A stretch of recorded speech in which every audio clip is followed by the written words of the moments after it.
All right, guys, we are ready for chapter 17, Mr. Kermit. I cannot wait to hear what he has to say about seeing Jake Terranova again. The Good Bunny's chart is mocking me. No matter where I am in the room, my eyes are drawn to the bright pink poster board that with its white puffy tails. Even at my desk, when I can't see it, I sense it behind me. Knowing it's there is almost as bad as looking at it. As great as the temptation may be, I can't bring myself to throw it out. Emma keeps finding excuses to come over and check on it. She's frustrated that no one is earning any puffy tails. She's determined to stick with the teaching style that worked with her kindergarten class last year. Her mother was like that, 100% headstrong. When she believed she was right,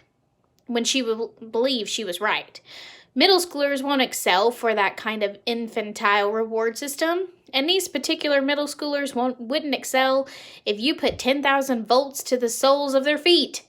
The only thing that motivates them, apparently, is the prospect of dumping mass quantities of vuvuzelas into the river. But that's another story, and much more bizarre one. I don't like to think about that. There are some questions that should never be answered. My new habit is to get to class before the kids. That way I can be finished with the New York Times crossword puzzle by the time they arrive.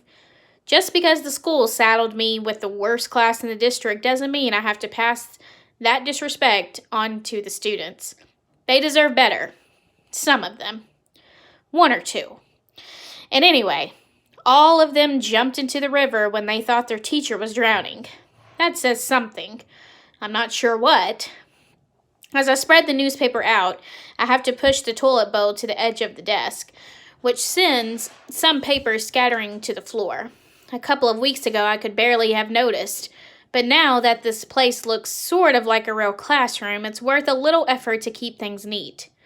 If not, one of these days, Emma might show up with a clean Bunny's poster board, and this one will have the name Zachary on it.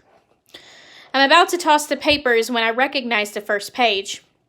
It's one of my old worksheets accompanied by 4 additional pages of neat handwriting. Kiana Rubini reads the name at the top. I remember her handing in something like this, and come to think of it, she's always been a little less out to lunch than the rest of them. I scan a few lines.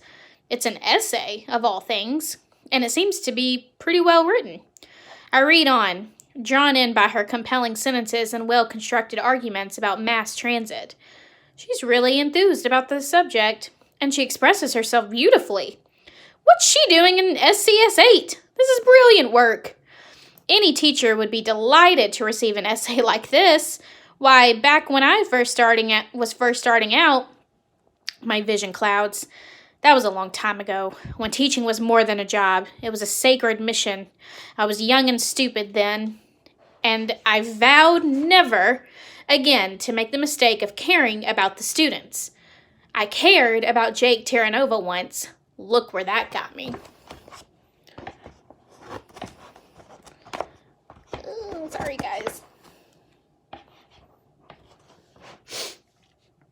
On the other hand, it isn't Kiana's fault that Terranova went into business selling exams. It wouldn't be breaking that promise I made to myself to give her the feedback she deserves for a fantastic piece of work. So later, when the students arrive, I return her paper. Written across the top is A+, excellent. She's surprised at first, then thrilled. It triggers more long-suppressed memories. Well-deserved praise, pride, and satisfaction. Motivated teacher, motivated student. Then she asks the questions I expect the least. Do I get a puffy tail?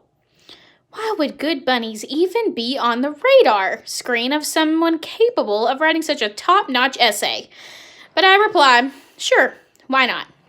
As I attach the Velcro puffy tail next to her name on the chart, I have the undivided attention of every soul in that classroom. If I'd taken out a sword and knighted the girl, it couldn't have been a bigger event. Brainstorm raises a crutch. How come she gets one of those things? What about the rest of us? She wrote an essay, I explain. If you want puffy tail, you have to work for it. Not necessarily, Parker pipes up. Miss Fountain says you can also get one for being a helpful hare. I drive my Grams to the senior center every day. If that's not helpful, what is? So, he gets a puffy tail too. That opens the floodgates. I loaded the dishwasher after dinner last night. I did blue face paint at the Avatar convention. I broke scoring records in 3 sports. I took out the garbage. I award puffy tails like it's going out of style.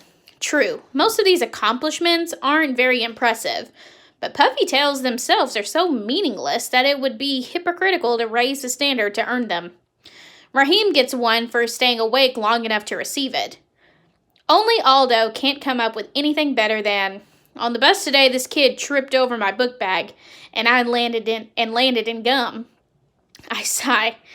That doesn't sound very, helpful to me. Aldo tries again. Well, now it's in his hair, and he can't get rid of it. He looks like a doofus. Dude, you could have moved your bag out of his way, Barnstorm pronounces. That's the helpful hair way. Otherwise, you should lose a puffy tail. He's already at 0, Mateo puts in. 0 is better, Aldo explodes, because rabbit butts are stupid. Easy to say when you don't have any, Barnstorm needles. Come on, Aldo, Kiana whispers. You must have done something nice. The boy is still stumped. He sulks for the rest of the day. Just before lunch, Emma looks in, catches a sight of the poster board with so many new puffy tails, and beams with pleasure. When I submit the official request for a school bus, Principal Vargas regards me with deep suspicion. She's probably thinking about how many vuvuzelas you can cram into a whole bus. A lot more than 1,000 for sure. I elaborate. It's for a field trip. Field trip? She's amazed.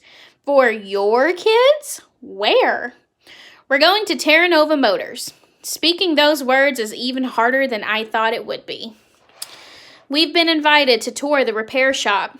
I regurgitated Emma's reason why this is a good idea. Back up, Zachary.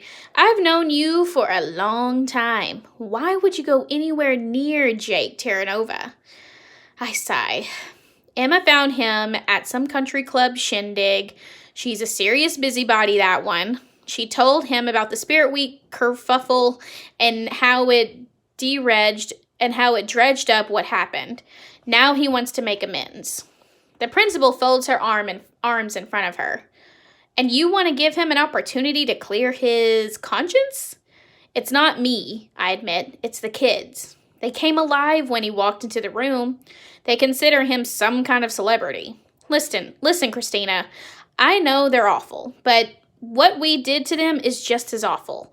Are we really going to keep them cooped up like prisoners until they can be the high school's headache? If there's a chance for them to have a real education, we have to take it. And if that means Jake Terra Nova, then so be it. She looks at me for an uncomfortably long moment. The last time I heard words like that, they came from a young teacher I used to work with, a teacher named Zachary Kermit. That person is gone forever, I assure her. And he's never coming back, which is a good thing because he was an idiot. All right, you've got your bus. The principal scribbles a signature on the requisition form and leans back in her chair, her expression sober. One more thing, Zachary. You've probably already noticed that Dr. Thaddeus isn't exactly your biggest fan. Well, the vuvuzelas didn't do anything to change that. I don't lose sleep over what he thinks. That's mostly because I have such terrible insomnia that there isn't much sleep for me to lose. But I don't mention that to Christina. You didn't hear this from me, she persists. But I think he's going to try to go after your early retirement. I shrug. He's done it already. I know why I got saddled with the Unteachables. He wants me to quit. He'll see his own ears first. There's another way, she reminds me grimly. One wrong step and he'll fire you. Don't give him cause. I'll protect you as much as I can, but I'm not the superintendent. He is. And never underestimate how much power that gives him. I nod, take the bus authorization, and get out of there. It's the cheating scandal, still haunting me after all these years. Thaddeus will never forgive me for it. I thought Jake Terranova was back. Correction, he never left. All right, guys. So that's chapter 17. Make sure that you answer the questions that are on your Google Classroom. Have a great day.